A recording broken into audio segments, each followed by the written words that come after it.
Taala yang akan meneruskan pembahasan kita tentang syarah kitab Tauhid.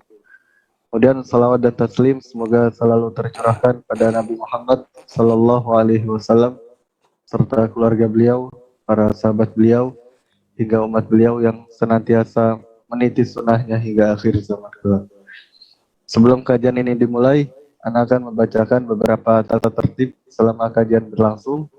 Yang pertama, kami mohon pada semua partisipan Zoom untuk check-in menggunakan nama asli atau nama yang mudah dikenal. Kemudian yang kedua, kami mohon pada semua partisipan Zoom, baik ikhwan ataupun akhwat, untuk menonaktifkan fitur audio dan videonya agar tidak mengganggu kekhusyuan kita dalam talibul ilm dan agar tidak menimbulkan fitnah di antara kita. Kemudian yang ketiga, pertanyaan bisa diketik via chat room Zoom atau pada kolom komen pada YouTube Qalbun Salim TV. Kemudian yang keempat, kami persilakan pada semua partisipan Zoom, baik ikhwan ataupun akhwat yang ingin menyampaikan pertanyaan secara langsung pada Ustadz pada sesi tanya jawab untuk bertanya langsung, dan kami mohon untuk present terlebih dahulu. Kemudian yang terakhir dan yang sangat kami tekankan, Ana menghimbau pada diri Ana pribadi dan pada jamaah sekalian, hafizakumullah, untuk memperhatikan adab-adab sebagai penuntut ilmu, terutama adab terhadap Ustadz dan adab dalam bermajelis.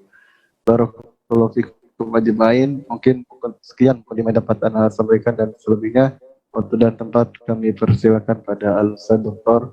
Syafa' Ad-Darini MA hafizahullah ta'ala, falyatafaddal masykur. Bismillahirrahmanirrahim. Assalamualaikum warahmatullahi wabarakatuh. Innal hamdalillah nahmaduhu wa nasta'inuhu wa nastaghfiruh wa na'udzu billahi min syururi anfusina wa min sayyiati a'malina. May yahdihillahu fala mudhillalah wa may yudlil fala hadiyalah. Wa asyhadu an la ilaha illallah wahdahu la syarika lah. Wa asyhadu anna Muhammadan abduhu wa rasuluh. Ya ayyuhalladzina amanu ittaqullaha haqqa tuqatih wa la tamutunna illa wa antum muslimun.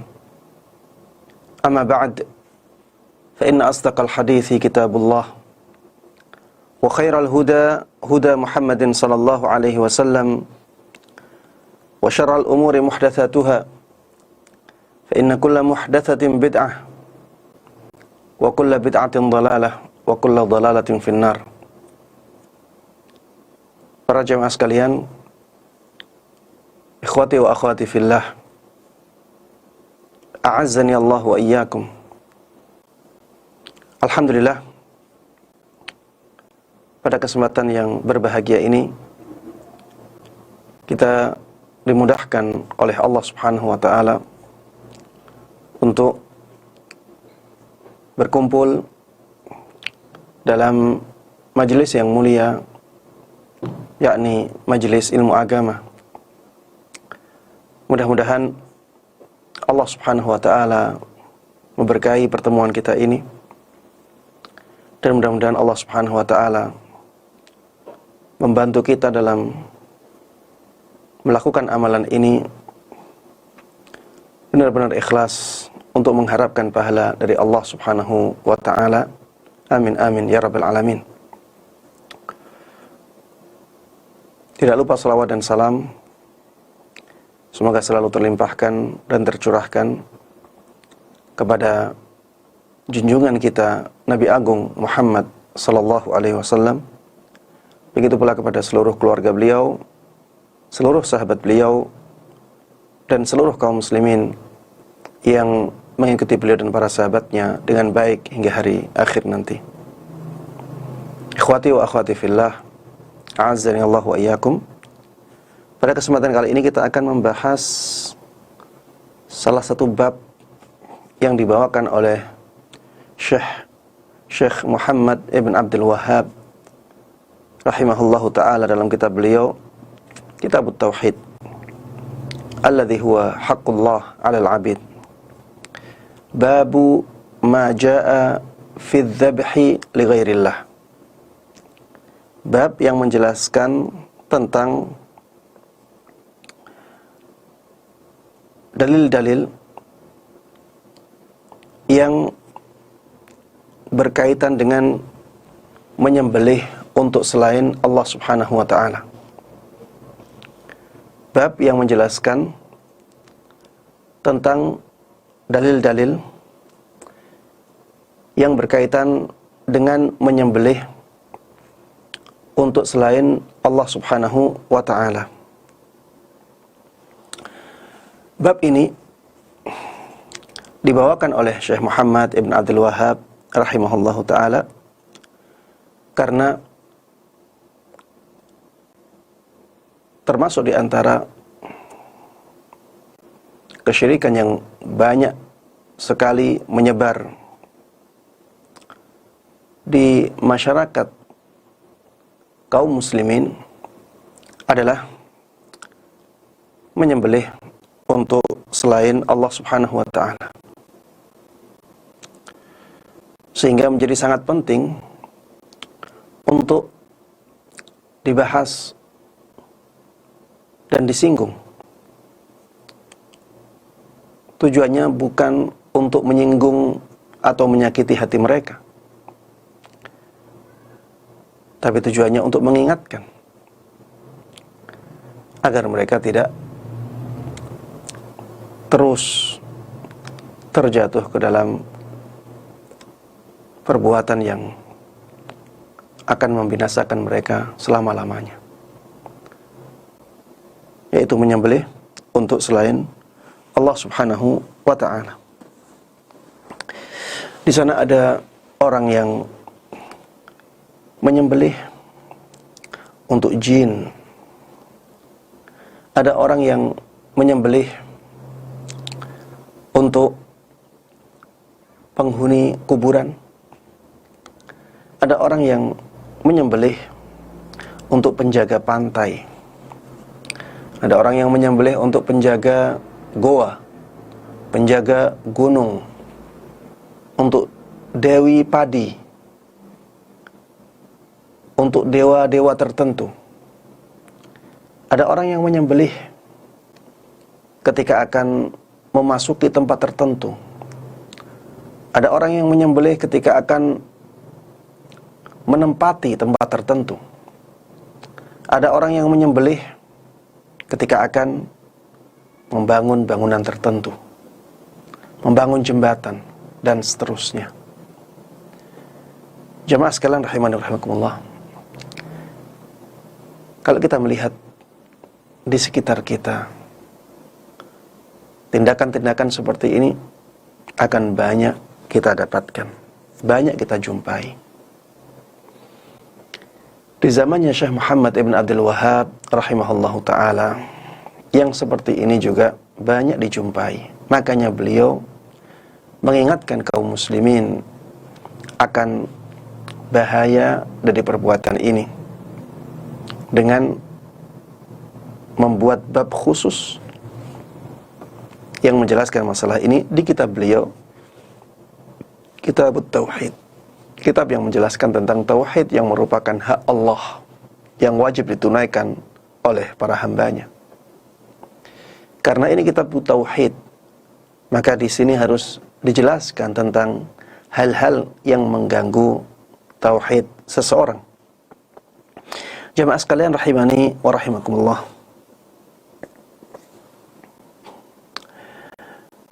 menyembelih merupakan ibadah yang sangat istimewa dan sangat dimuliakan oleh Allah Subhanahu wa ta'ala. Ini merupakan ibadah yang dicintai oleh Allah Subhanahu wa ta'ala. Makanya banyak ibadah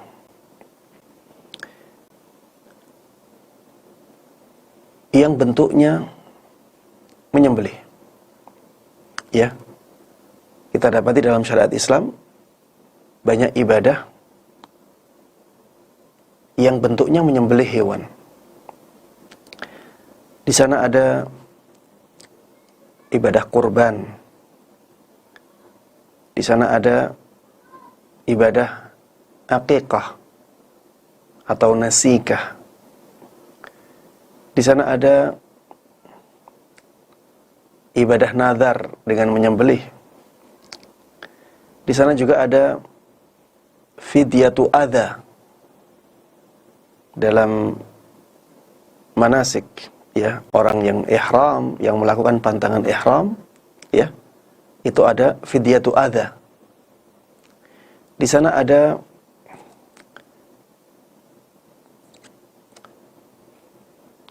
kafarah, ketika ada seorang yang ihram, kemudian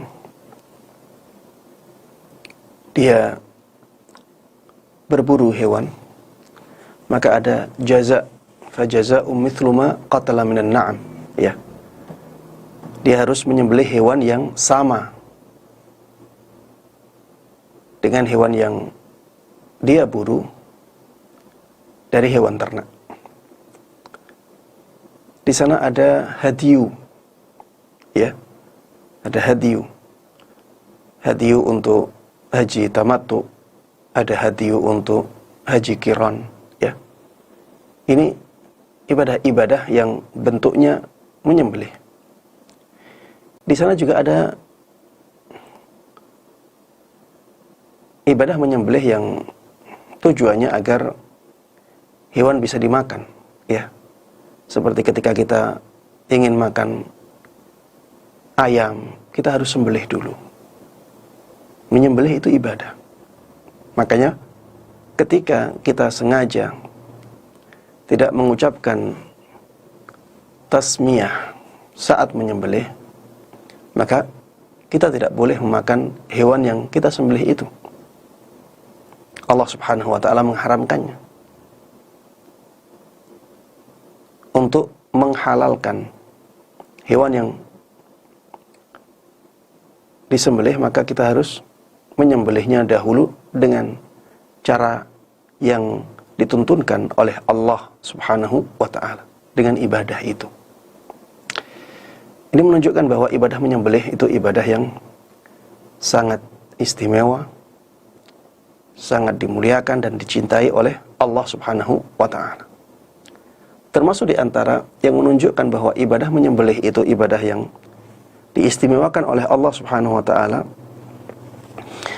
adalah kenyataan bahwa ibadah menyembelih ini disandingkan oleh Allah Subhanahu wa ta'ala dengan ibadah salat.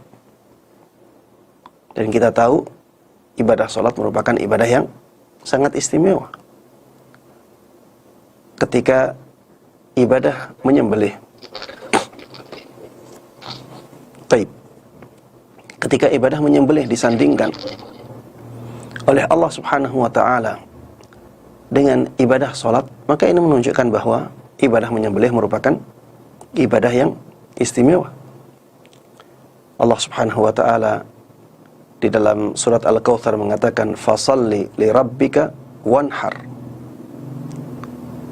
Salatlah engkau untuk Rabbmu dan menyembelihlah engkau untuk Rabbmu.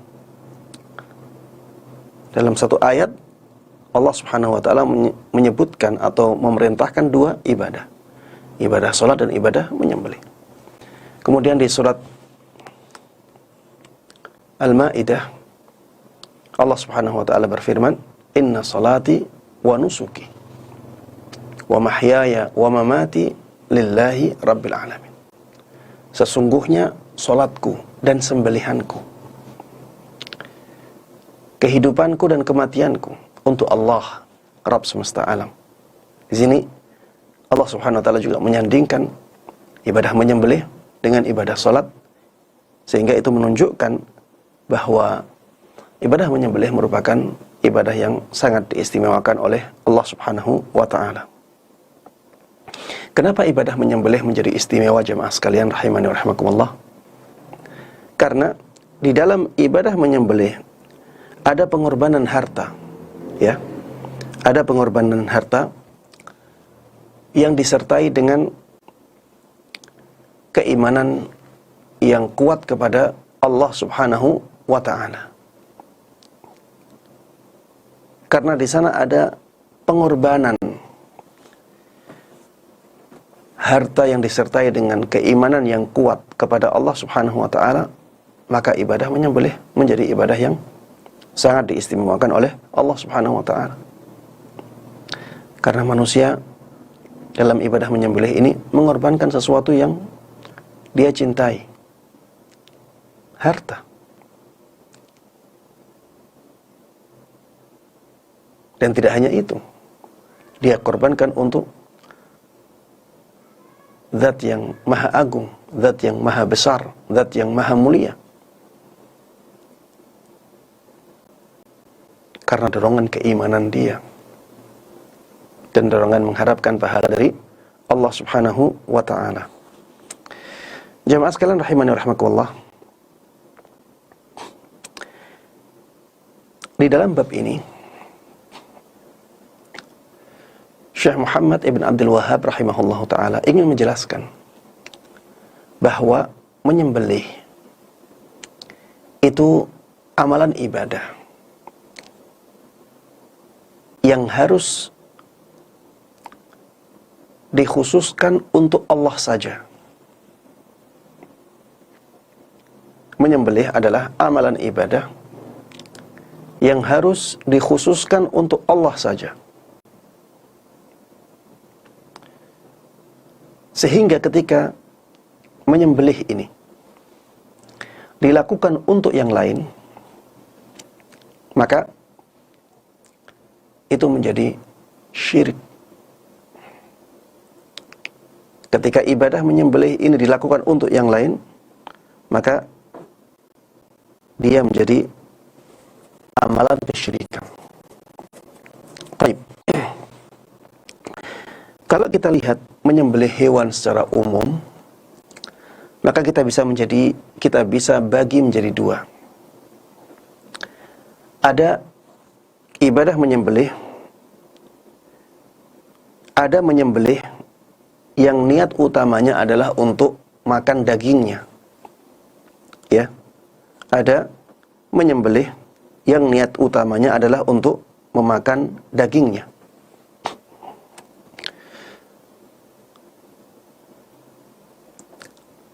Untuk yang pertama ini, ada beberapa keadaan. Keadaan yang pertama, apabila seseorang menyebut nama Allah, maka sembelihannya menjadi halal. Maka sembelihannya menjadi halal. Keadaan yang kedua, apabila seseorang tidak menyebut nama Allah maupun nama yang lainnya. Apabila ini dilakukan dengan sengaja, maka sembelihannya menjadi haram dan dianggap seperti bangkai. Ya. Tapi kalau dia lupa, sebenarnya dia ingin menyebut nama Allah ketika menyembelih, tapi lupa. Di sini para ulama berbeda pendapat. Ada yang mengatakan tetap tidak boleh dimakan, itu dianggap bangkai. Ada yang mengatakan boleh dimakan dan tidak dianggap bangkai karena orang yang menyembelihnya punya uzur. Dia lupa.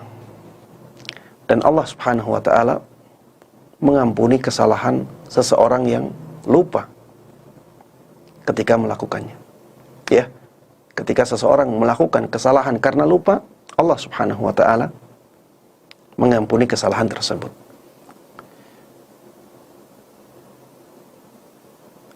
Dan pendapat yang kedua ini, wallahu ta'ala alam, pendapat yang menurut ana lebih kuat.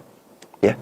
Ketika seseorang tidak menyebut nama Allah karena dia lupa, bukan karena sengaja, maka sembelihannya tidak dianggap sebagai sembelihan yang diharamkan, tidak dianggap sebagai bangkai, tapi dianggap sebagai sembelihan yang boleh dimakan karena ada uzur, ya. Dan uzur adalah alasan yang diterima oleh Allah Subhanahu wa taala. Taib. Keadaan yang ketiga, apabila seseorang menyebut nama selain Allah saja. Ketika menyembelih, dia menyebut nama, misalnya penghuni kuburan tertentu, penjaga tempat tertentu, penjaga pantai selatan, dan seterusnya. Yang disebut hanya itu. Maka jelas, ya, ini merupakan tindakan kesyirikan. Sembelihannya tidak halal dimakan dan dianggap bangkai. Keadaan yang keempat, menyebut nama selain Allah dan nama yang lainnya. Menyebut nama Allah dan nama yang lainnya. Ketika menyembelih, dia menyebut nama Allah dan juga menyebut nama yang lainnya. Sembelihan ini untuk Allah dan untuk penjaga goa ini. Maka ini juga merupakan kesyirikan, ya, dan tidak boleh dimakan sembelihannya. Sembelihannya tidak boleh dimakan dan dianggap sebagai bangkai. Taib. Ini yang berkaitan dengan menyembelih yang niat utamanya untuk dimakan dagingnya. Yang kedua adalah menyembelih yang niat utamanya adalah untuk beribadah. Menyembelih yang niat utamanya adalah untuk beribadah. Ini ada dua keadaan. Keadaan yang pertama, menyembelih yang untuk Allah. Ya. Menyembelih yang untuk Allah Subhanahu wa ta'ala. Maka yang seperti ini disyariatkan dan dicintai oleh Allah Subhanahu wa ta'ala. Seperti misalnya berkurban.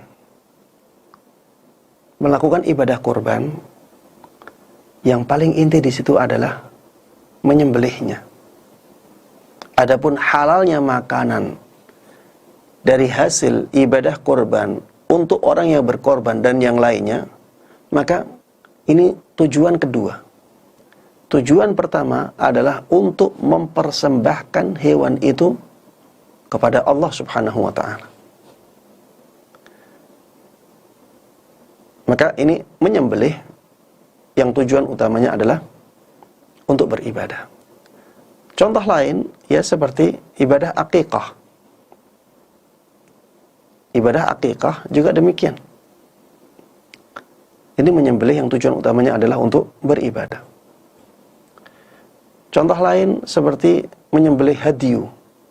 Hadyu untuk haji tamattu ataupun hadyu untuk haji qiran. Ada juga menyembelih fidyatu adha. Ya. Fidyatu adha. Ini juga menyembelih yang tujuan utamanya adalah untuk beribadah kepada Allah Subhanahu wa taala. Ini semuanya, ya, merupakan ibadah yang sangat dicintai oleh Allah Subhanahu wa taala. Keadaan yang kedua, apabila menyembelihnya untuk selain Allah. Menyembelihnya untuk selain Allah. Walaupun disebut nama Allah, maka tetap diharamkan dan merupakan bentuk kesyirikan. Niat di dalam hatinya untuk selain Allah, walaupun lisannya menyebutkan nama Allah, tetap tidak boleh. Seperti menyembelih untuk jin. Niatnya untuk jin. Walaupun dengan menyebut nama Allah, sembelihan tersebut tidak halal. Apalagi kalau tidak menyebut nama Allah. Menyembelih di atas kuburan. tujuannya untuk mendekatkan dirinya dia kepada ahli kubur yang dia maksud, walaupun dengan menyebut nama Allah, ini masuk dalam tindakan kesyirikan. Ya, ini masuk dalam tindakan kesyirikan. Dan hewan yang disembelih menjadi tidak halal untuk dimakan. Begitu pula menyembelih untuk dipersembahkan kepada guru yang agung. Misalnya ada seorang murid kedatangan guru yang sangat istimewa bagi dia. Akhirnya dia menyembelih. Dan niatnya adalah untuk mendekatkan dirinya kepada guru agung itu. Tandanya dengan disembelih di hadapan guru itu. Hewan tersebut disembelih di hadapan guru istimewa tersebut atau guru agung itu. Maka ini juga ya masuk dalam tindakan menyembelih yang niat utamanya adalah untuk beribadah dan dipersembahkan kepada selain Allah Subhanahu wa ta'ala. Begitu pula dengan menyembelih untuk tamu istimewa. Ya, ini ya di sebagian negara Arab ya dahulu dilakukan yang seperti ini. Iya. Jadi kalau ada tamu agung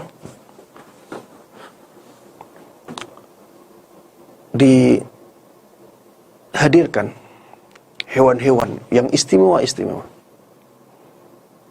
Hewan-hewan tersebut disembelih di hadapan tamu itu untuk menampakkan bahwa kami itu sangat mengistimewakan Anda, wahai tamu-tamu.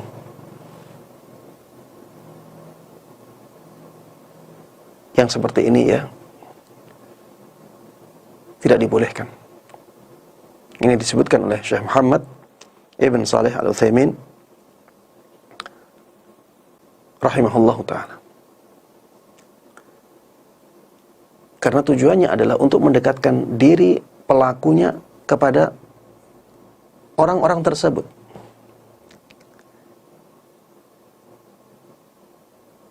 Untuk apa menyembelih di hadapan orang-orang itu? Kalau yang dia inginkan adalah dagingnya, ya sudah, menyembelih saja di tempat lain. Tidak perlu ditampakkan di hadapan mereka. Kemudian nantinya dagingnya dihidangkan untuk mereka, tidak ada masalah sama sekali. Ya. Makanya Syekh Muhammad Ibn Salih Al-Utsaimin rahimahullahu ta'ala membedakan antara bertaqarrub dan mengagungkan tamu dengan sembelihan dengan memuliakan tamu dengan sembelihan. Dalam masalah bertaqarrub dan mengagungkan tamu dengan sembelihan, beliau mengatakan ini kesyirikan. Dan hasil sembelihan tidak boleh dimakan. Karena ini bentuk mendekatkan diri kepada selain Allah Subhanahu wa ta'ala dengan sembelihan. Beliau katakan tandanya adalah ketika sembelihan-sembelihan itu harus disembelih di hadapan orang-orang tersebut. Ini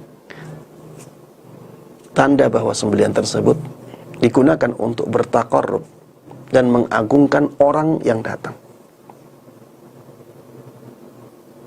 Beda dengan memuliakan tamu dengan menyembelih. Datang tamu istimewa, kemudian barang siapa yang beriman kepada Allah dan hari akhir, maka muliakanlah tamunya. Taib jamaah sekalian rahimani wa rahimakumullah.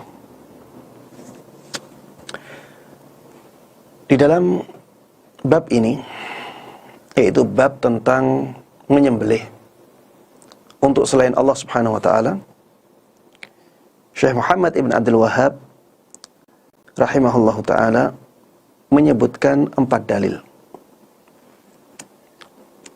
Dalil yang pertama adalah firman Allah Subhanahu wa taala di dalam surat Al-An'am, "Qul inna salati wa nusuki wa mahyaya wa mamati lillahi rabbil alamin."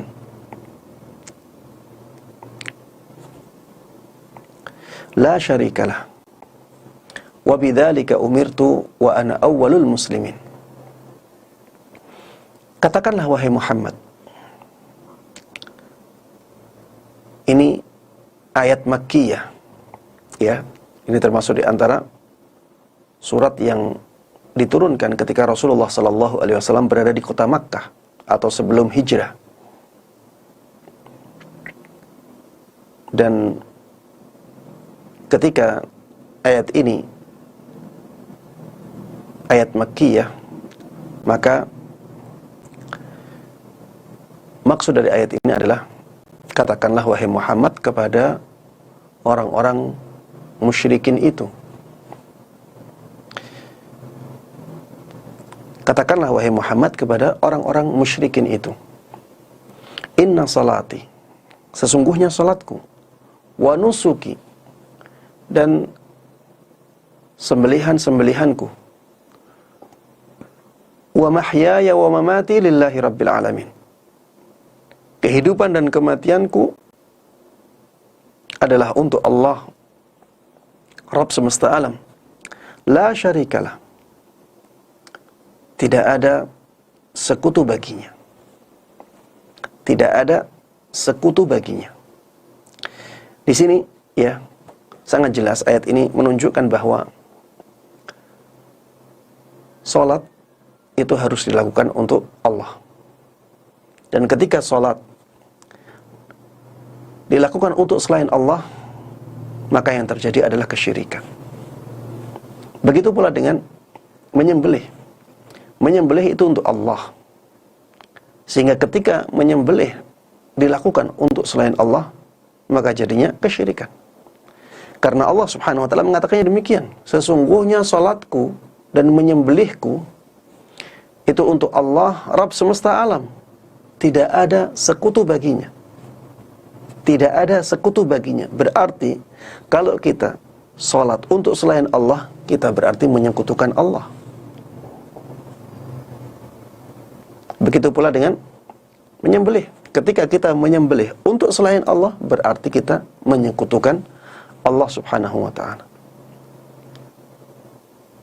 Ini menunjukkan bahwa menyembelih untuk selain Allah itu kesyirikan. Kemudian dalil yang kedua yang dibawakan oleh Syekh Muhammad Ibn Abdul Wahhab adalah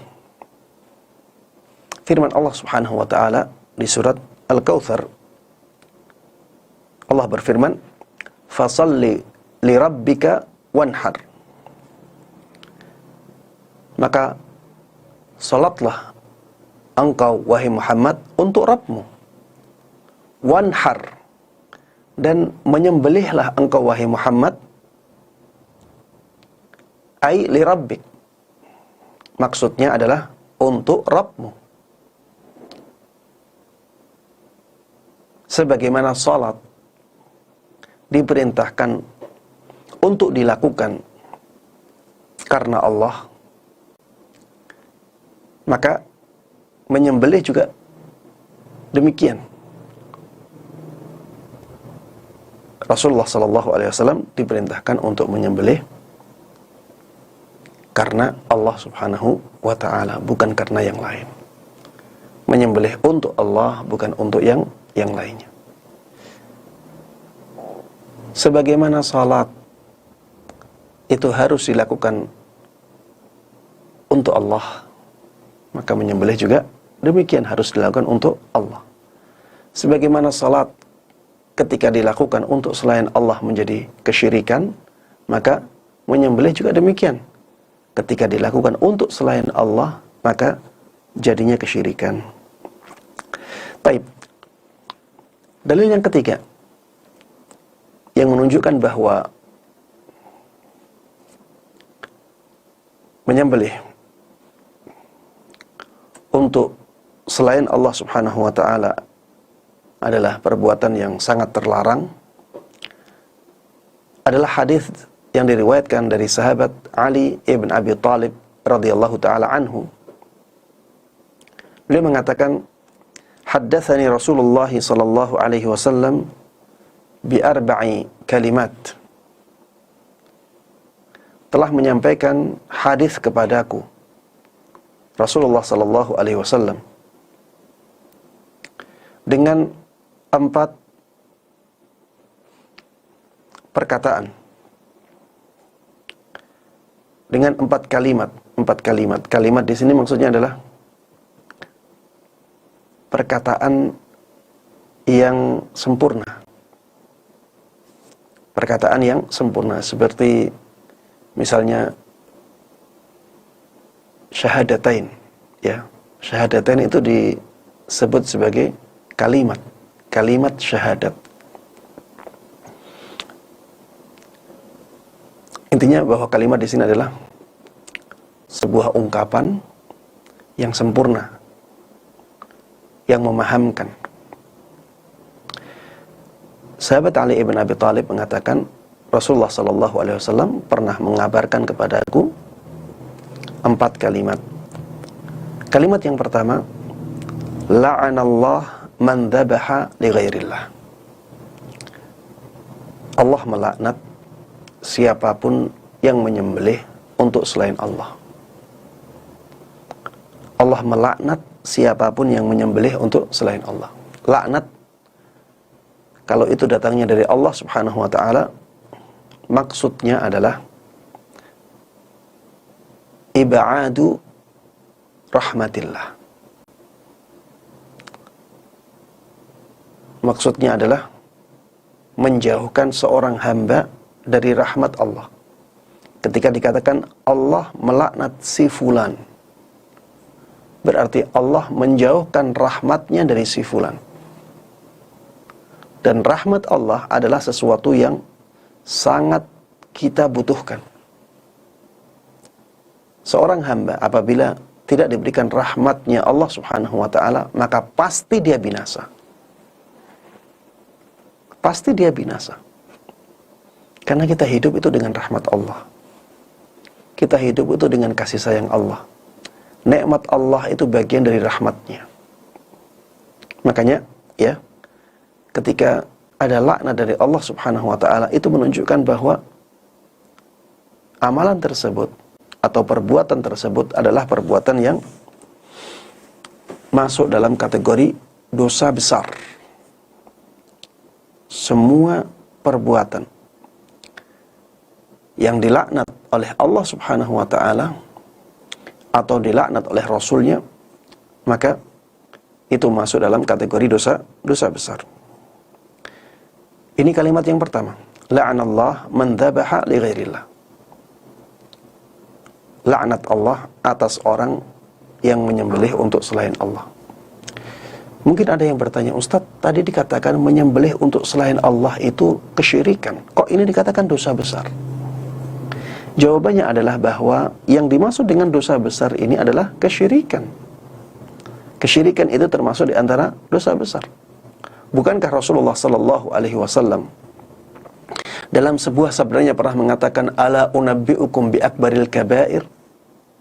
Tidak maukah kalian aku kabarkan tentang dosa besar yang paling besar? Kemudian Rasulullah sallallahu alaihi wasallam setelah itu mengatakan, al-isyraku billah, melakukan kesyirikan kepada Allah Subhanahu wa ta'ala. Ini menunjukkan ya bahwa kesyirikan itu masuk dalam kategori dosa besar yang paling besar. Ya. Taib. Yang kedua, kalimat yang kedua yang disampaikan oleh Rasulullah sallallahu alaihi wasallam kepada sahabat Ali ibn Abi Thalib radhiyallahu taala anhu, la'anallah man la'ana walidayh. Laknat Allah atas orang yang melaknat kedua orang tuanya. Yang dimaksud dengan melaknat kedua orang tuanya adalah mencela. Ya. Laknat kepada kedua orang tua yang dimaksud dalam hadis ini adalah mencela. Atau laknat juga tidak ada masalah ya. Jadi laknat di sini bukan hanya dengan kata-kata laknat, tapi celaan kepada kedua orang tua itu masuk dalam kategori laknat juga. Ya, sehingga cakupan hadis ini umum. ya, la'anallah man la'ana walidayh. Allah melaknat siapapun yang mencela kedua orang tuanya. Dan masuk dalam celaan itu melaknat kedua orang tua. Taib. Mungkin ada yang bertanya, Ustadz, bagaimana seseorang mencela kedua orang tua? Jawabannya, bisa. Ada anak yang sangat kecewa dengan orang tuanya, akhirnya dia melaknat orang tuanya. Atau mencela orang tuanya. Ya, ada orang yang seperti ini. Ada juga, ya, dan ini disebutkan dalam hadis yang lain, ketika Rasulullah sallallahu alaihi wasallam ditanya, "Wa kaifa yal'anu ar-rajulu walidayh?" Wahai Rasulullah sallallahu alaihi wasallam, bagaimana seseorang bisa melaknat kedua orang tuanya? Maka Rasulullah sallallahu alaihi wasallam mengatakan, "Yasubbur rajulu abar rajul, fayasubba abah wa yasubba ummah." Bisa, kata Rasulullah sallallahu alaihi wasallam, ketika seseorang mencela ayah orang lain, akhirnya orang lain tersebut mencela ayah dia dan mencela ibu dia. Ini masuk dalam kategori orang mencela orang tuanya, karena dia menjadi sebab orang tuanya dicela orang lain. Ya, jadi orang yang melaknat kedua orang tuanya atau orang yang mencela kedua orang tuanya, ini banyak, ya, kasusnya banyak, atau masalah-masalah yang dicakup banyak. Yang pertama, memang anak itu mencela orang tuanya langsung karena dia kecewa atau karena anaknya memang bejat, ya, mencela orang tuanya. Ini langsung. Yang kedua, melalui perantara. Jadi dia benci kepada seseorang, akhirnya dia mencela orang tuanya orang ini. Dia tidak mencela orang tuanya, tapi dia mencela orang tua dari orang lain. Akhirnya orang lain tersebut untuk membalasnya mencela orang tua dia, mencela ayahnya dia, mencela ibunya dia. Maka dia di sini menjadi sebab orang tuanya dicela oleh orang lain. Masuk juga dalam hadis ini sebagaimana disebutkan oleh Rasulullah sallallahu alaihi wasallam.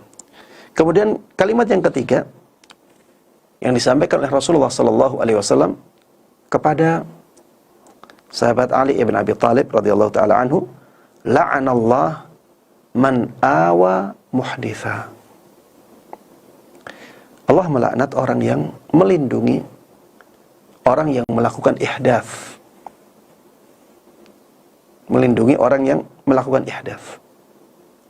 Orang yang melakukan ihdath, yang dimaksud dengan ihdath di sini adalah melakukan perbuatan yang menjadikan dia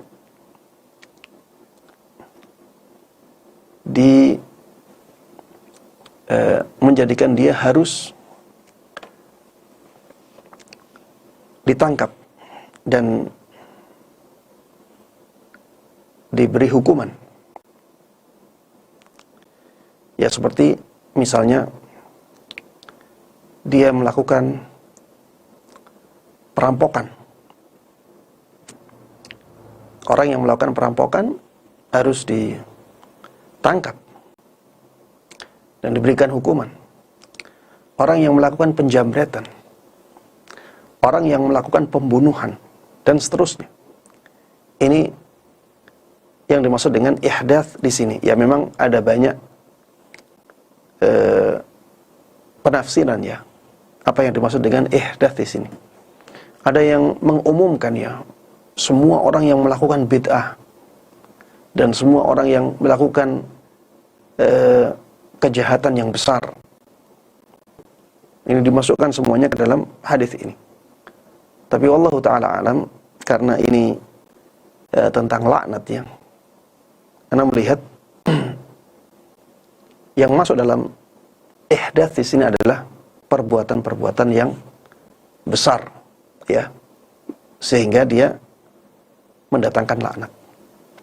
Adapun perbuatan-perbuatan yang tidak terlihat besar, ya, maka wallahu taala alam tidak masuk dalam cakupan hadis ini. Ihdath adalah perbuatan kejahatan yang menjadikan seseorang diburu, ya, harus ditangkap dan divonis dengan hukuman berat. Itulah ihdath. Kemudian yang keempat, la'anallah man ghayyara manaral ard. Laknat Allah atas orang yang mengubah batas-batas tanah orang lain, ya. Mengubah batas tanah, ya. Dan ini banyak terjadi di masyarakat, ya, terutama di tanah-tanah pertanian. Karena pembatasnya itu hanya tanah, hanya gundukan tanah. Dan gundukan tanah itu bisa digeser-geser. Ini banyak terjadi di tanah-tanah pertanian. Sebagaimana saya mendapatkan banyak cerita tentang itu. Tapi bisa juga terjadi di tanah-tanah yang lain. Misalnya tanah di hutan, ya, bisa jadi. Atau bahkan di tanah pemukiman, bisa jadi. Tapi yang jelas, ya, ini merupakan dosa besar. Kita tidak boleh bermudah-mudahan dalam masalah batas tanah, ya.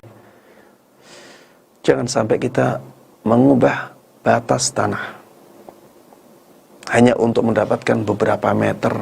Untuk apa? Apabila konsekuensinya kita mendapatkan laknat dari Allah Subhanahu wa taala, naudzubillahi min dzalik. Baik, jamaah sekalian rahimani wa rahimakumullah. Ya, di dalam hadis ini jelas, ya, Rasulullah sallallahu alaihi wasallam melaknat orang yang menyembelih untuk selain Allah Subhanahu wa taala, dan ini menunjukkan bahwa menyembelih untuk selain Allah merupakan dosa besar. Dan disebutkan di dalam dalil-dalil yang sebelumnya bahwa yang dimaksud dengan dosa besar di sini adalah dosa kesyirikan. Dalil yang terakhir yang dibawakan oleh Syekh Muhammad rahimahullahu taala di sini adalah sebuah kisah yang disebutkan di sini dari Tariq ibn Shihab, dari Salman Al-Farisi. Ya, di sini Syekh Muhammad tidak menyebutkan dari Salman Al-Farisi. Tapi kalau kita melihat riwayat ini di kitab-kitab hadis, maka kita akan mendapati bahwa riwayat ini sahih dari sahabat Salman Al-Farisi radhiyallahu taala anhu, ya, bahwa Rasulullah sallallahu alaihi wasallam dahulu pernah bersabda. Dan kata-kata bahwa Rasulullah sallallahu alaihi wasallam dahulu pernah bersabda di sini, ya, sebenarnya di dalam kitab-kitab hadis yang ada tidak ada, ya. Di kitab Az-Zuhd miliknya Imam Ahmad rahimahullah taala yang disebutkan di sini, ya, rawahu Ahmad. Di sini disebutkan bahwa hadis ini diriwayatkan oleh Imam Ahmad. Maksudnya adalah di kitab Az-Zuhd, karena di Musnad Ahmad tidak ada. Di kitab Az-Zuhd yang ditulis oleh Imam Ahmad rahimahullah taala, ini adalah perkataan Salman Al-Farisi, bukan sabda Nabi, ya. Ini adalah perkataan Salman Al-Farisi radhiyallahu taala anhu, bukan perkataan Nabi Muhammad sallallahu alaihi wasallam. Namun, ya, isi dari kisah ini menunjukkan bahwa kisah ini adalah kisah yang tidak mungkin didapatkan oleh Salman dari ijtihad beliau. Ini adalah kisah umat terdahulu. Dan tentunya, ya, yang seperti ini tidak mungkin diucapkan atau disampaikan oleh Salman Al-Farisi radhiyallahu taala anhu dengan ijtihad, ya. Tentunya ini dari nukilan. Dan kemungkinan besar, ya, nukilan ini dari Nabi kita Muhammad sallallahu alaihi wasallam. Sehingga ya kita bisa katakan bahwa riwayat ini memang mauquf. Memang sampainya kepada sahabat Salman Al-Farisi radhiyallahu taala anhu saja, tapi hukumnya marfu', ya. Hukumnya marfu', seakan-akan dikatakan oleh Rasulullah sallallahu alaihi wasallam. Karena ya semua sahabat Nabi Muhammad sallallahu alaihi wasallam itu orang-orang yang adil. Tidak mungkin mereka berbohong atas nama Nabi Muhammad sallallahu alaihi wasallam. Tidak mungkin mereka berbohong atas nama Islam. Ya. Dan ketika ya Salman menyebutkan riwayat ini, maka itu menunjukkan bahwa beliau mendapatkannya dari Nabi Muhammad sallallahu alaihi wasallam. Ini kemungkinan besar. Memang ya, sebagian ulama ada yang mengatakan ada kemungkinan sahabat Salman Al-Farisi radhiyallahu taala anhu mendapatkan kisah ini dari Israiliyat. Ya, mendapatkan kisah ini dari Israiliyat. Tapi masih besar kemungkinan bahwa sahabat Salman radhiyallahu taala anhu menukil kisah ini dari Nabi Muhammad sallallahu alaihi wasallam. Baik. Bagaimana kisah yang disampaikan oleh sahabat Salman ini? Beliau mengatakan, dakhalal jannatu rajulun fi dhubab. Ada seseorang yang masuk surga hanya karena lalat. Kata-kata ada seseorang yang masuk surga hanya karena lalat, ini tidak mungkin dikatakan oleh sahabat Salman dengan ijtihad. Pasti karena ada kabar tentang itu. Makanya ya riwayat yang seperti ini memang mauquf, tapi hukumnya marfu'. Wa dakhalan nar rajulun fi dhubab. Ada juga orang yang masuk neraka hanya karena seekor lalat.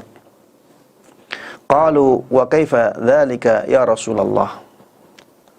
Mereka mengatakan, bagaimana itu wahai Rasulullah? Bagaimana hal itu bisa terjadi wahai Rasulullah sallallahu alaihi wasallam? Qal, maka beliau mengatakan, marra rajulani ala qaumin lahum sanam. Ada dua orang yang melewati daerahnya suatu kaum yang mereka punya berhala. La yajuzuhu ahadun hatta yuqarriba lahu syai'a. Tidak boleh seorang pun melewati daerah itu kecuali dia harus mempersembahkan sesuatu, sembelihan kepada berhala itu, ya, kepada berhalanya mereka itu. Faqalu li ahadihima qarrib. Maka kaum itu mengatakan kepada salah seorang yang melewati daerah itu, mengatakan, qarrib, ayo lakukan kurban. Yang dimaksud dengan kurban ini, berkorban dengan menyembelih sesuatu untuk berhala itu.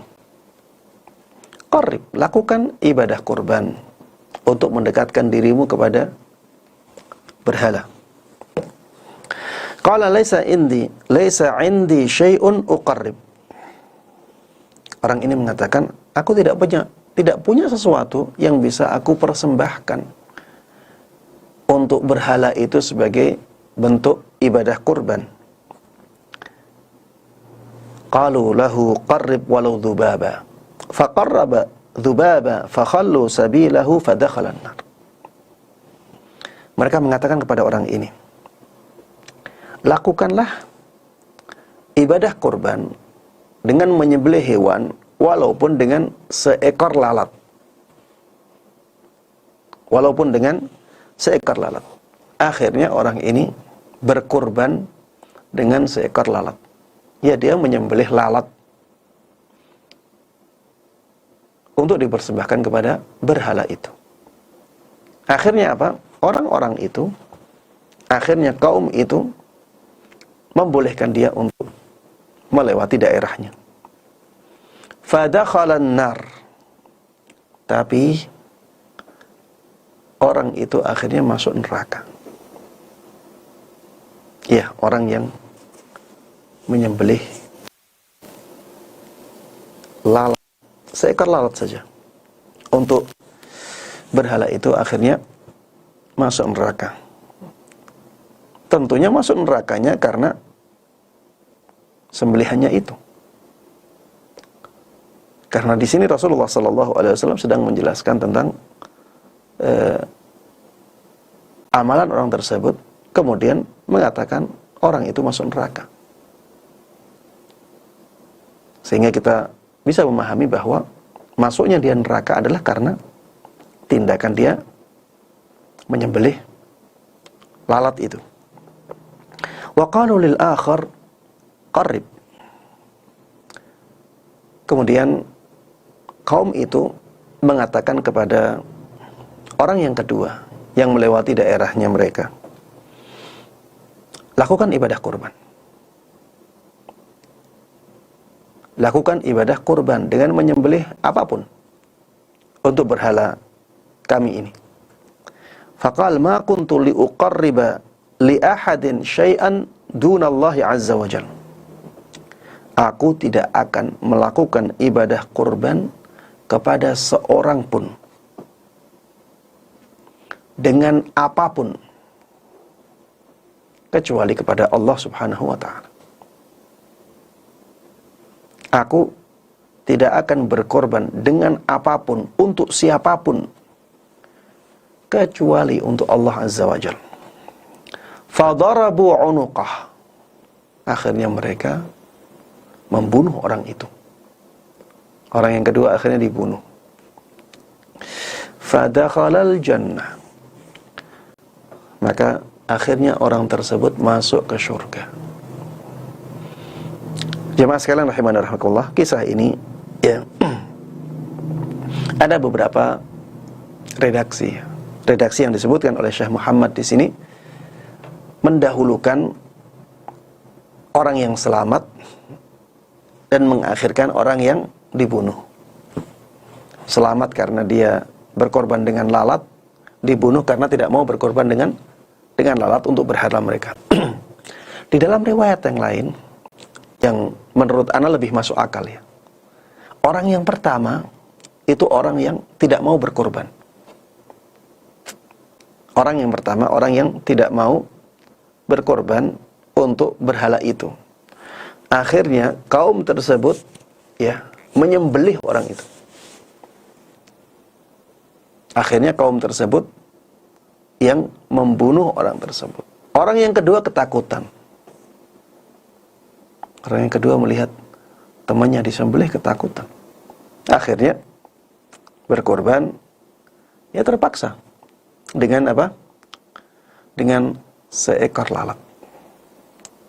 Yang disembelih oleh kaum itu masuk surga, yang akhirnya terpaksa berkorban dengan lalat itu, akhirnya masuk neraka.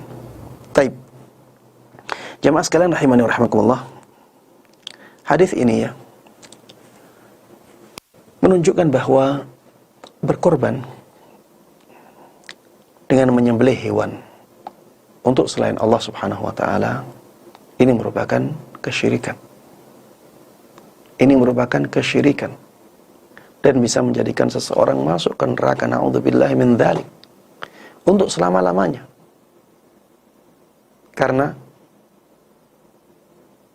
dia melakukan syirik akbar. Dia melakukan syirik akbar, na'udzubillahi min dzalik. Apabila memang menyembelihnya untuk bertaqarrub, untuk mendekatkan diri kepada selain Allah, untuk mengagungkan selain Allah Subhanahu wa taala, maka jelas ya ini merupakan kesyirikan yang bisa mengeluarkan seseorang dari Islam. Na'udzubillahi min dzalik.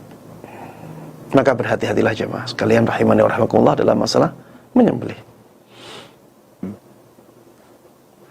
Sebagian orang atau sebagian ulama mengatakan, kalau dia menyebut nama selain Allah hanya untuk isti'anah saja, hanya untuk isti'anah, maka syiriknya syirik kecil. Ada yang mengatakan demikian. Walaupun ada yang mengatakan seperti ini, jamaah sekalian rahimani wa rahimakumullah, tidak ada yang mengatakan bahwa apabila seseorang menyembelih dengan hati ta'zim, ada pengagungan yang luar biasa, dan dengan tujuan untuk mendekatkan dirinya kepada sesuatu yang dia menyembelih untuknya, ini jelas merupakan kesyirikan akbar. Ya, ini jelas merupakan syirik akbar. Perbedaan pendapat hanya pada yang tadi. Apabila seseorang menyembelih dengan nama selain Allah, dengan nama selain Allah, dan dia tidak ada tujuan untuk mendekatkan diri, ya, tidak ada tujuan untuk mengagungkannya dengan pengagungan yang sangat luar biasa, ya, dia untuk isti'anah saja, untuk minta pertolongan, ya, seperti orang membaca bismillah, maka ada yang mengatakan itu syirik asghar. Ada yang mengatakan itu syirik asghar sebagaimana bersumpah dengan selain nama Allah, ya, bersumpah dengan selain nama Allah, itu syiriknya syirik asghar. Begitu pula dengan menyembelih apabila menyebut nama selain Allah untuk isti'anah, maka ini ada yang mengatakan syiriknya asghar. Ya, namun walaupun kita mengatakan itu syirik asghar, itu juga sangat membahayakan. Ya, itu juga sangat membahayakan, karena masuk dalam jenis kesyirikan kepada Allah Subhanahu wa ta'ala.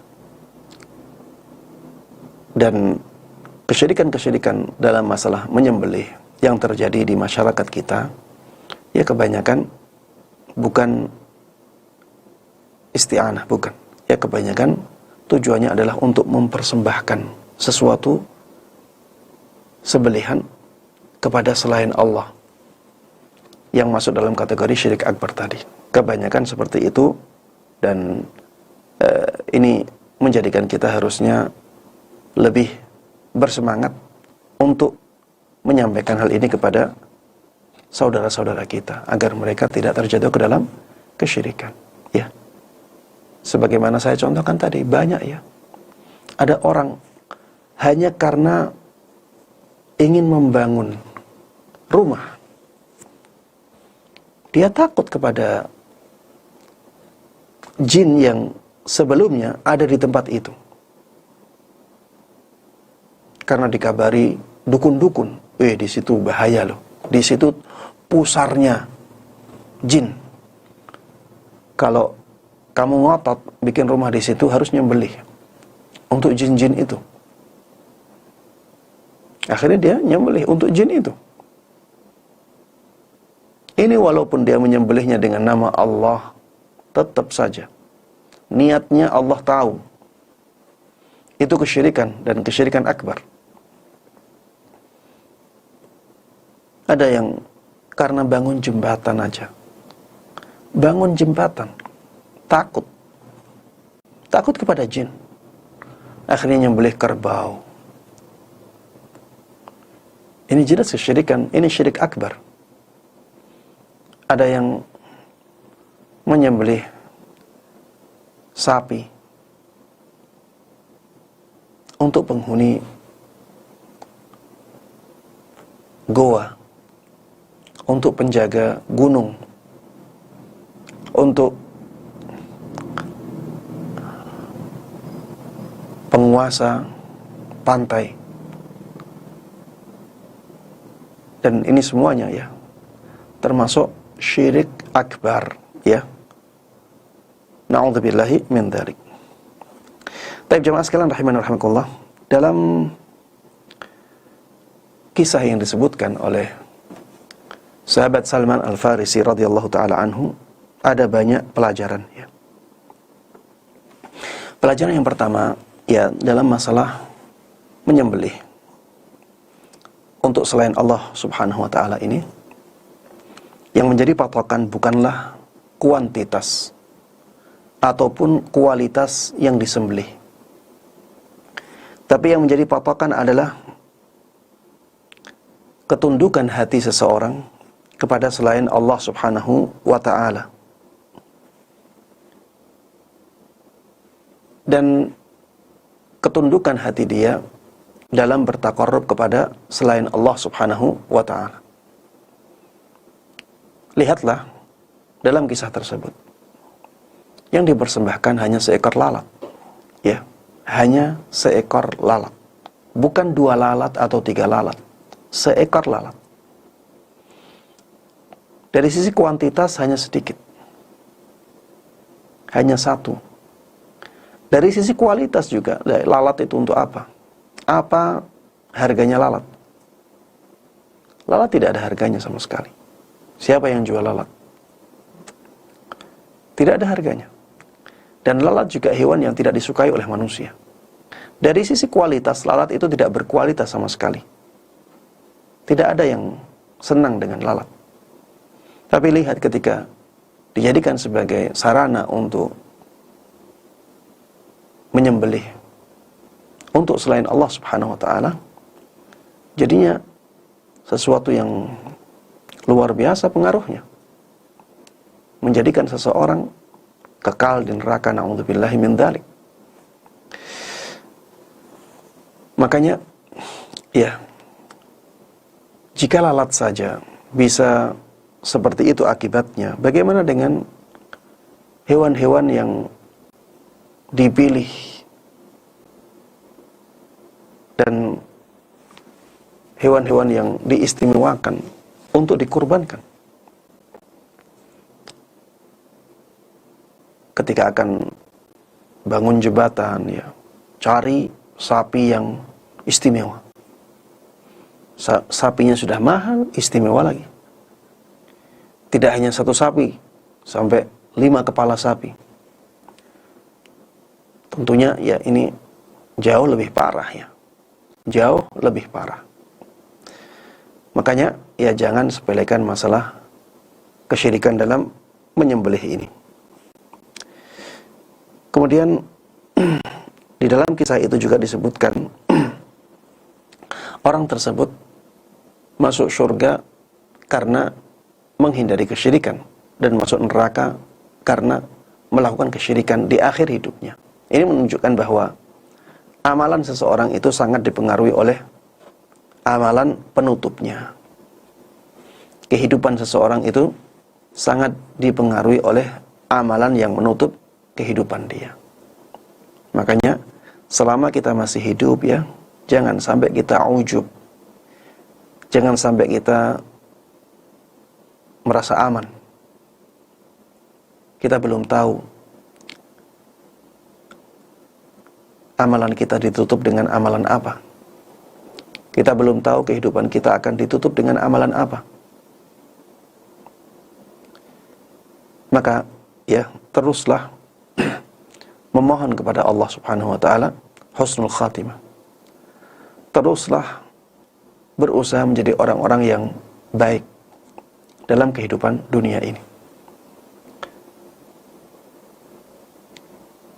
Jangan sampai ya kita menjadi orang yang disebutkan oleh Rasulullah sallallahu alaihi wasallam dalam sebuah hadis, ada orang yang kehidupannya sangat baik ya, sampai seakan-akan tidak ada jarak antara dia dengan surga kecuali jarak yang sangat dekat. Kemudian karena dia ditakdirkan masuk neraka, akhirnya dia melakukan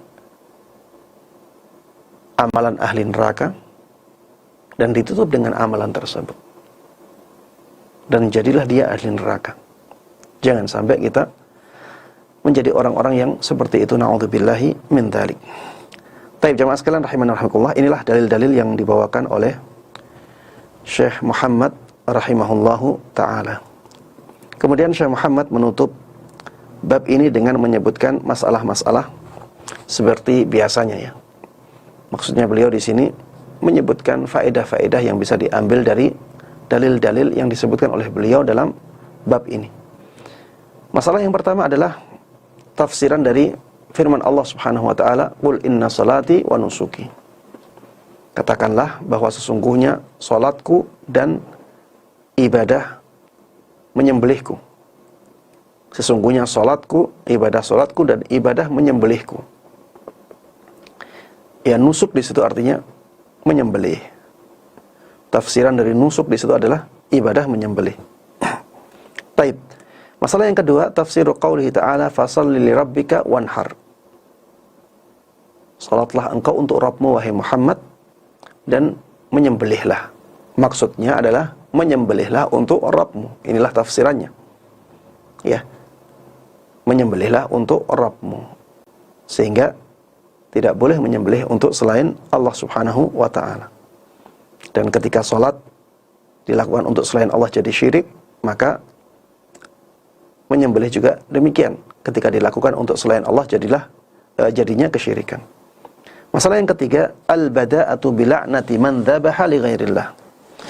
Rasulullah sallallahu alaihi wasallam memulai 4 kalimatnya dengan satu kalimat yang isinya laknat kepada orang yang menyembelih untuk selain Allah. Ini menunjukkan ya bahwa perkara ini perkara yang sangat berbahaya. Rasulullah menyebutkan orang-orang yang dilaknat, kemudian memulainya dengan laknat untuk orang yang menyembelih untuk selain Allah. Ini menunjukkan bahwa orang ini orang yang sangat berat perbuatannya. Ya.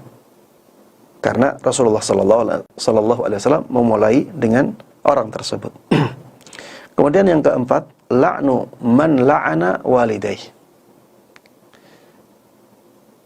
Laknat orang yang melaknat kedua orang tuanya. Melaknat kedua orang tua maksudnya adalah mencela kedua orang tua. Wa minhu an tal'ana walidayir rajul fayal'ana walidayk.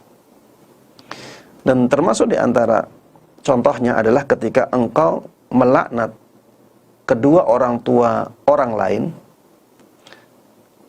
yang akhirnya menjadikan dia melaknat kedua orang tuamu. Ini hanya contoh ya, ini hanya contoh. Bisa jadi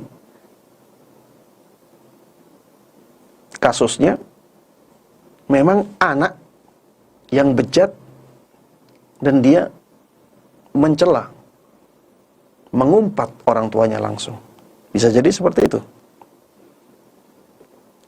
Tapi yang disebutkan oleh Syekh Muhammad di sini adalah contoh yang bisa jadi seseorang tidak menyadarinya. Dan itu juga yang disebutkan oleh Rasulullah sallallahu alaihi wasallam dalam riwayat yang lain. Masalah yang kelima, la'nu man awa muhditha. Laknat orang yang melindungi orang yang melakukan ihdats. Ya.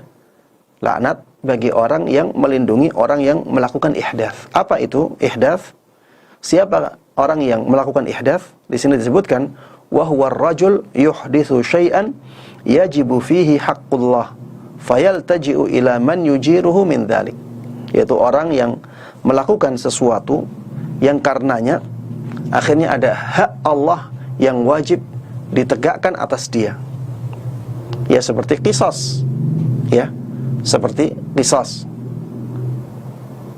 Itu hak Allah yang harus ditegakkan kepada dia.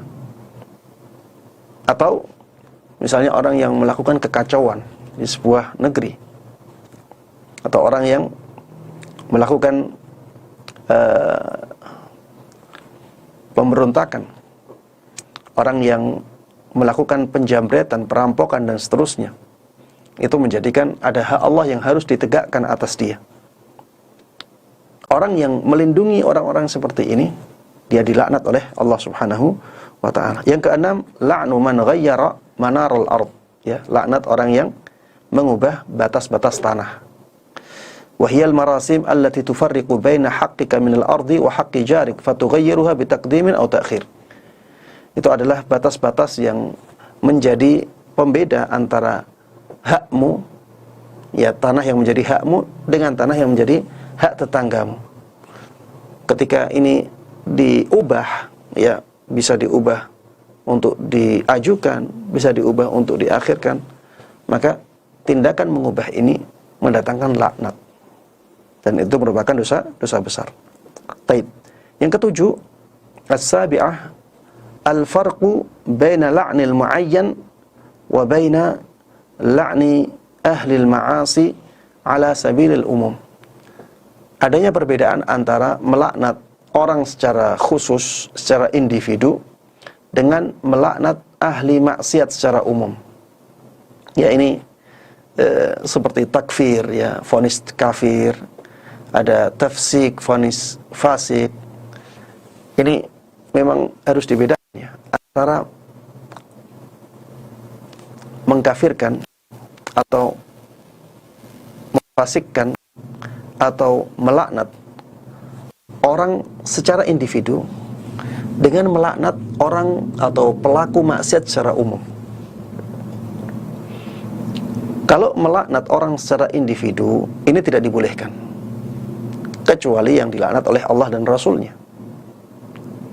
Tidak boleh kita melaknat orang secara individu. Si fulan terlaknat, tidak boleh, ya. Si fulan, kita menyebutkan nama secara individu, ya, ini tidak boleh. Tapi kalau misalnya kita katakan orang yang minum minuman khamar, Allah melaknat orang yang menyerupai wanita, Allah melaknat orang yang menyerupai laki-laki, Allah melaknat orang yang mencela kedua orang tuanya. Ya, seperti ini tidak ada masalah. Ini kita melaknat pelaku kemaksiatan secara umum. Kita melaknat pelaku kemaksiatan secara umum. Ini tidak ada masalah dan banyak dalil dalam Al-Quran. Dan banyak dalil dalam hadis Nabi Muhammad SAW.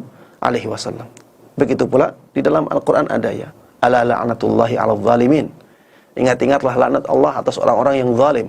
Ya, ini zalim secara umum, tidak secara individual. Adapun secara individual, ya, person tertentu kita sebutkan, kemudian kita laknat, maka seperti ini tidak dibolehkan, ya. Begitu pula dalam masalah takfir, mentakfir atau memvonis kafir kepada orang tertentu, ya, pada asalnya tidak boleh, ya, pada asalnya tidak dibolehkan. Itu kewenangan hakim, ya, atau para ulama besar. Itu kewenangan mereka. Adapun kita sebagai orang yang baru belajar, ya, maka tidak boleh kita memvonis kafir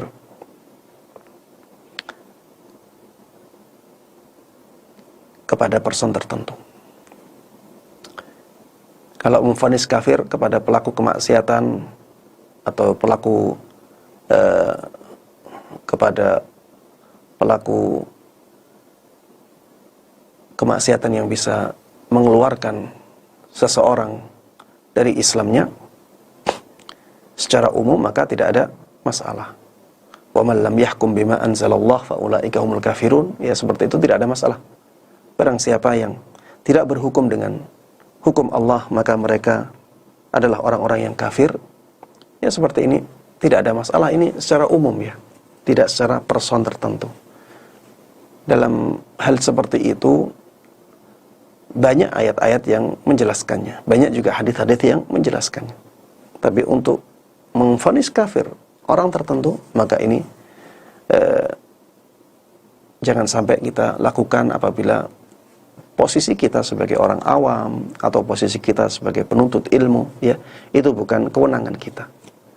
Itu kewenangan para hakim, ya. Itu kewenangan para qadhi, itu kewenangan para ulama, kita serahkan kepada mereka. Baik, yang kedelapan, hadhil qissah al-'azimah wa hiya qissatul dzubab, ya. Penjelasan tentang kisah yang sangat agung ini, kisah tentang lalat, ya. Sebagaimana kita sebutkan tadi. Yang kesembilan, kaunuhu dakhala an-nar bisababi dzalika adz-dzubab alladzi lam yaqsidhu bal fa'alahu takhallusan min syarrihim. Keadaan orang yang masuk ke neraka karena dia berkorban dengan seekor lalat, padahal dia tidak bermaksud untuk melakukan hal tersebut, tapi dia melakukannya karena ingin selamat dari keburukan mereka. Ya, di sini ada banyak komentar, ya. Ada banyak penjelasan dari para ulama. Ada yang mengatakan yang dimaksud dengan kata-kata padahal dia tidak bermaksud melakukan itu, maksudnya adalah dia tidak bermaksud dari awal. Asalnya dia tidak ingin seperti itu, tapi kemudian dia melakukan apa yang diperintahkan, dan yang diperintahkan adalah bertaqarrub.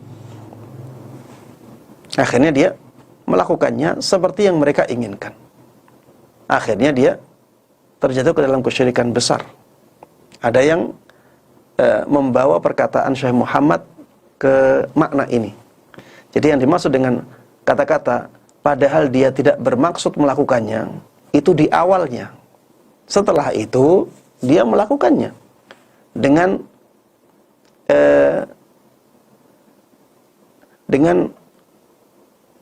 cara dan maksud yang diinginkan oleh mereka,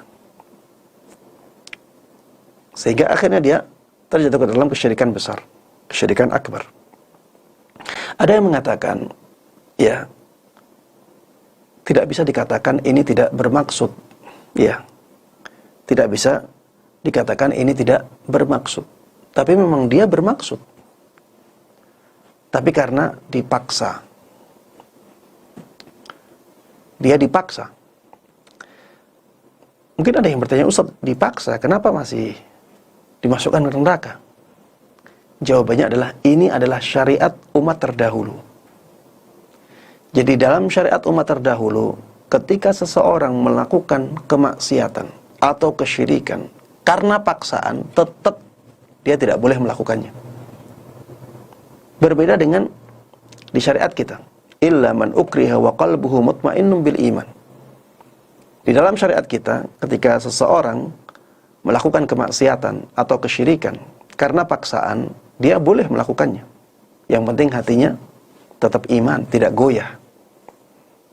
Tapi di syariat umat terdahulu tidak dibolehkan. Dan contohnya ini. Contohnya hadis tersebut. Dia dipaksa untuk berkorban, akhirnya dia melakukannya, tapi Allah menyiksanya. Karena di dalam syariat tersebut, paksaan itu tidak menggugurkan keharaman.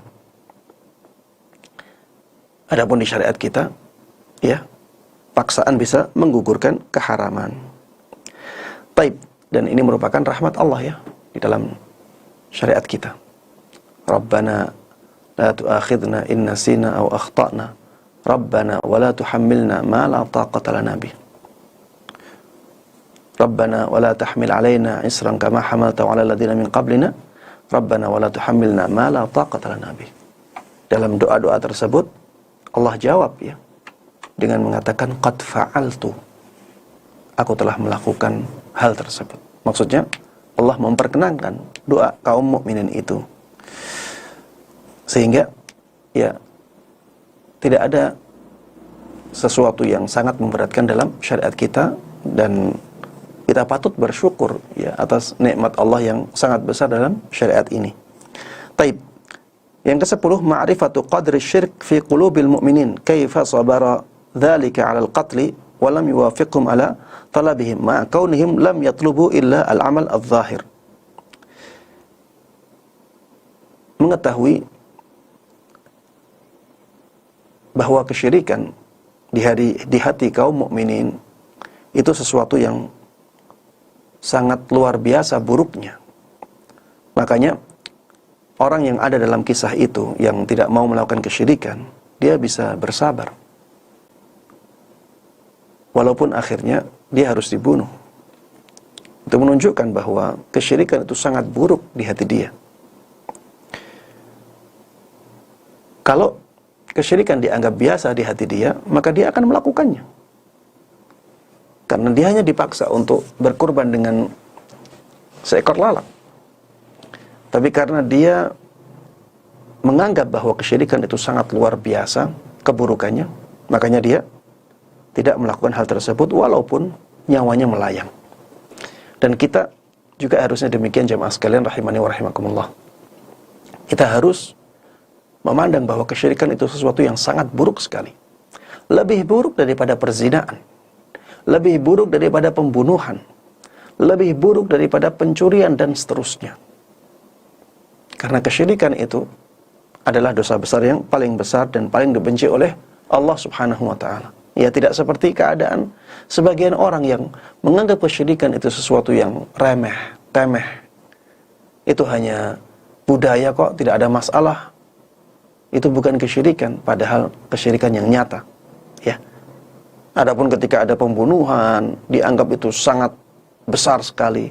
Ada perzinaan dianggap sesuatu yang luar biasa. Ada korupsi dianggap dosa yang tidak bisa diampuni. Memang jamaah sekalian rahimani wa rahimakumullah, perzinaan, pembunuhan, korupsi, pencurian itu dosa yang sangat luar biasa besarnya, tapi tidak lebih besar daripada kesyirikan kepada Allah Subhanahu wa ta'ala. Yang ke-12 jamaah sekalian rahimani wa rahimakumullah, fihi syahidun lil hadits sahih al-jannatu aqrabu ila ahadikum min syirakin alihi wan naru mithlu dzalik. Dalam kisah tersebut terdapat penguat ya hadis yang sahih bahwa surga itu lebih dekat dari salah seorang dari kalian daripada jepitan kakinya, jepitan sandal di kakinya, jepitan sandalnya. Ya, surga lebih dekat kepada salah seorang dari kalian daripada jepitan sandalnya. Wan naru mithlu dzalik. Begitu pula dengan neraka. Neraka itu lebih dekat kepada salah seorang dari kalian daripada jepitan sandalnya. Ya, maksudnya sangat dekat sekali. Hanya karena menyembelih seekor lalat, seseorang akhirnya dimasukkan ke neraka. Hanya karena tidak mau menyembelih seekor lalat dan akhirnya dia terbunuh, seseorang masuk ke surga.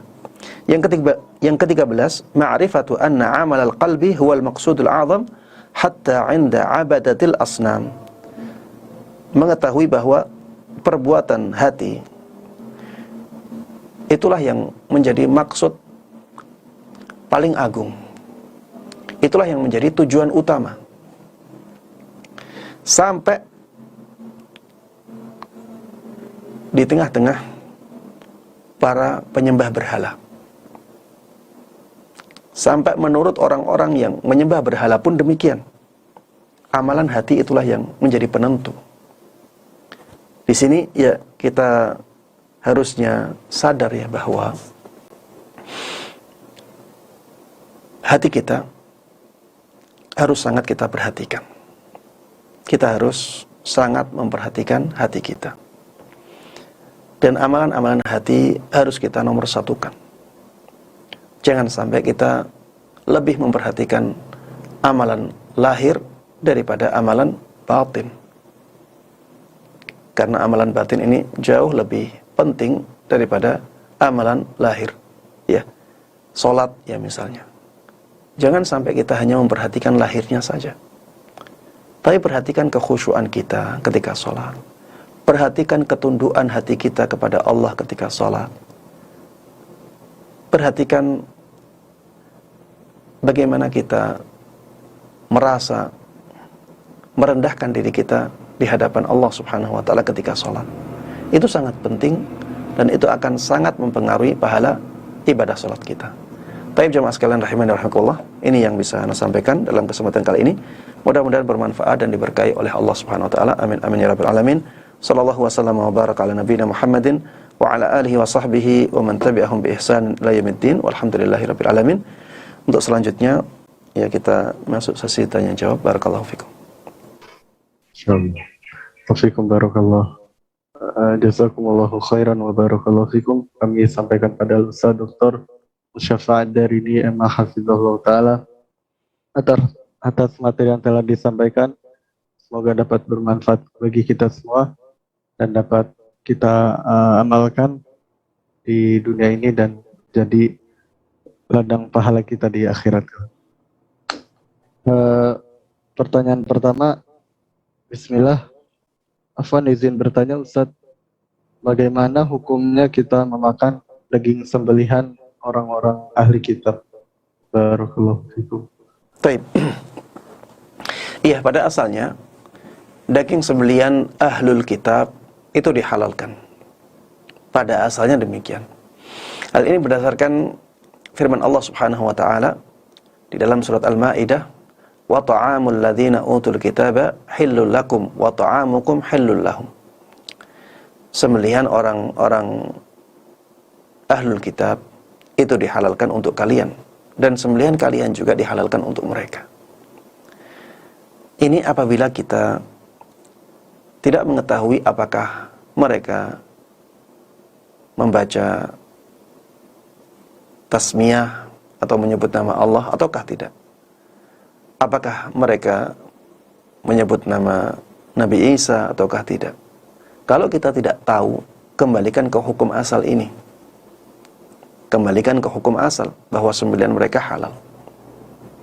Tapi kalau misalnya ada orang ahlul kitab di depan kita menyembelih dengan mengatakan Bismillah wa bismi Isa, dengan nama Allah dan dengan namanya Nabi Isa, atau dengan namanya Isa yang menurut mereka anaknya Allah, di depan kita menyembelih seperti itu, maka tidak boleh kita makan.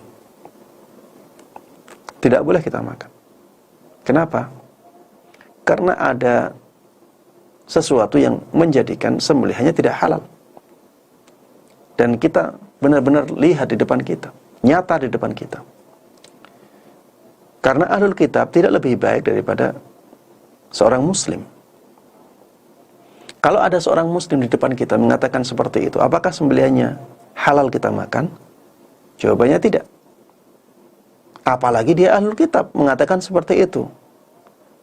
Maka ya hukumnya lebih tidak boleh lagi. Sehingga kita harus mengetahui keadaan-keadaan yang berbeda-beda ini.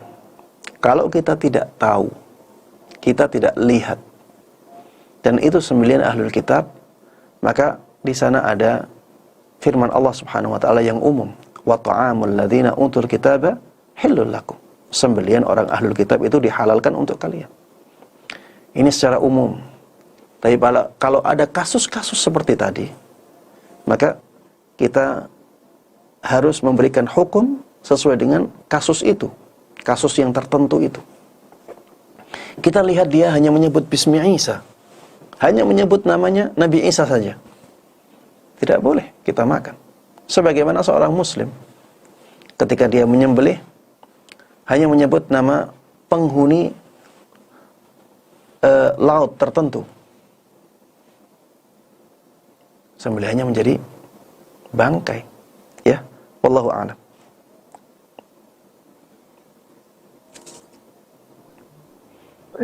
Insyaallah. Jazakumullahu khairan ya Ustazana. Kemudian kami persilakan pada partisipan yang ingin bertanya.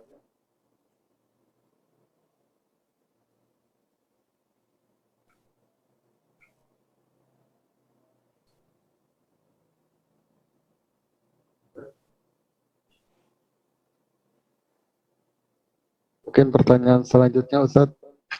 Ya. Assalamualaikum warahmatullahi wabarakatuh. Waalaikumsalam warahmatullahi wabarakatuh. Afwan izin bertanya Ustaz, jika kita qadarullah harus makan di restoran, di rumah makan di luar rumah rumah Ustaz, yang kita tidak tahu dagingnya, daging sembelihannya halal atau haram. Misalnya bukan daging lokal, tetapi daging impor, Ustaz. Barakallahu fikum. Taib. Iya. Apabila kita tahu bahwa itu daging impor, ya, dan kita tahu ada stempel halalnya, biasanya yang masuk ke negara-negara yang mayoritas penduduknya adalah Muslim, ya, itu biasanya ada stempel halalnya. Kalau misalnya kasusnya seperti itu, maka kita bisa menjadikan stempel halal tersebut, bahwa sembelihan itu disembelih dengan cara Islami, sebagai rujukan untuk menghalalkan sembelihan itu. Tapi kalau tidak ada stempel halalnya, tidak ada penjelasan atau keterangan bahwa itu disembelih dengan cara yang Islami, maka sebenarnya kita tidak boleh, ya, sebenarnya kita tidak boleh mengkonsumsinya. Kenapa? Karena adanya kaidah al-aslu fi dzabaih at-tahrim. Pada asalnya hewan-hewan yang harus disembelih untuk dimakan itu haram. Pada asalnya hewan-hewan yang harus disembelih untuk dimakan itu haram. Sehingga kalau kita belum tahu sebab yang bisa menghalalkannya, maka kita tidak boleh memakannya.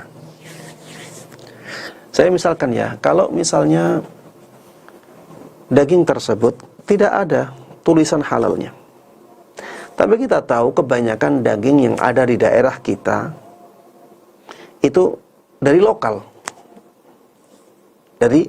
sembelihan lokal. Dan kita tahu bahwa kebanyakan masyarakat kita adalah kaum muslimin. Maka di sini kita tahu ada sesuatu yang menjadikan daging itu, atau ada alasan yang dengannya kita bisa mengatakan bahwa daging itu halal. Kenapa? Karena itu sembelihan kaum muslimin, walaupun tidak ada stempel halalnya. Itu sembelihan kaum muslimin, dan pada asalnya kaum muslimin itu menyembelih dengan cara yang disyariatkan. Kita bisa kembalikan kepada kaidah ini. Kalau misalnya kita di tempat yang mayoritas adalah orang-orang non-muslim, maka kita lihat non-muslimnya ini ahlul kitab atau tidak. Kalau non-muslimnya adalah ahlul kitab itu orang-orang Yahudi dan orang-orang Nasrani, maka bisa kita kembalikan ke ayat tadi, wa ta'amul ladzina utul kitaba halal lakum. Sembelihan orang-orang ahlul kitab itu dihalalkan untuk kalian. Dengan catatan tadi, ya, bahwa sembelihan itu sembelihan dari lokal, dan lokalnya kebanyakan orang-orang ahlul kitab. Kita bisa kembalikan ke sana lagi. Ada alasan untuk mengatakan bahwa itu halal. Kalau misalnya di sebuah daerah yang mayoritasnya orang-orang non-muslim yang bukan ahlul kitab, selain Yahudi, selain Nasrani, selain Islam, mereka bukan ahlul kitab, mereka juga bukan kaum muslimin,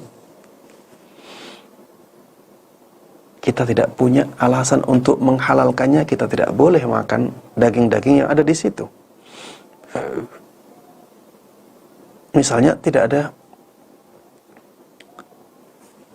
keterangan bahwa hewan itu disembelih dengan cara yang Islami, maka kita tidak boleh makan sembelihan yang seperti itu. Kalau ada tulisan ini disembelih dengan cara Islami, kita bisa jadikan sebagai alasan.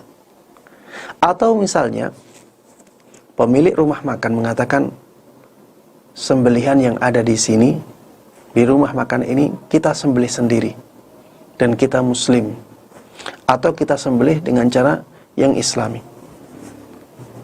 Ini bisa jadi alasan bahwa sembelihan-sembelihan di situ atau daging-daging yang ada di situ kita boleh memakannya. Ya, intinya seperti tadi ya. Kalau ada alasan untuk menghalalkannya, kita baru boleh makan. Kalau tidak ada alasan untuk menghalalkannya, maka kita tidak boleh memakannya. Kita tidak boleh memakannya. Bagaimana kalau masih ragu, Ustaz? Kalau masih ragu dan keraguannya itu besar, ya tinggalkan. Tapi kalau masih ragu, kita bisa kembalikan ke kaedah-kaedah yang tadi, maka tidak masalah kita mengembalikannya ke kaedah-kaedah tadi, karena dengan kaedah-kaedah tersebut keraguan-keraguan akan menjadi hilang atau menjadi sangat lemah, ya. Demikian, wallahu taala a'lam. Masya Allah, barakallahu fikum ya Ustazana. Apakah masih ada waktu Ustaz untuk Ya, tanya silakan. jawab? Satu pertanyaan lagi. Satu pertanyaan. Pertanyaan terakhir. Bismillah, Afwan, Ustaz izin bertanya.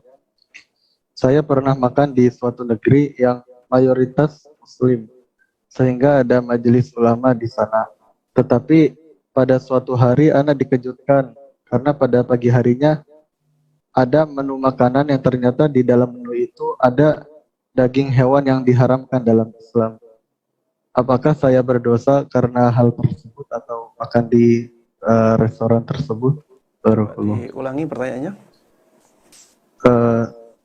Saya pernah makan di suatu negeri, di restoran suatu negeri yang mayoritasnya Muslim, mayoritas negeri tersebut Muslim, sehingga ada majelis ulama Mayoritas negeri di itu apa?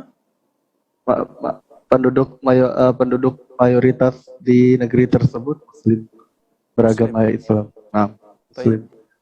Sehingga ada majelis ulama di sana. Tetapi Ana dikejutkan pada pagi harinya bahwa ada menu yang ternyata di dalam menu itu ada daging hewan yang diharamkan dalam Islam. Ada menu pada pagi harinya ada menu di restoran itu yang ternyata di dalam menunya ada daging hewan yang diharamkan dalam Islam.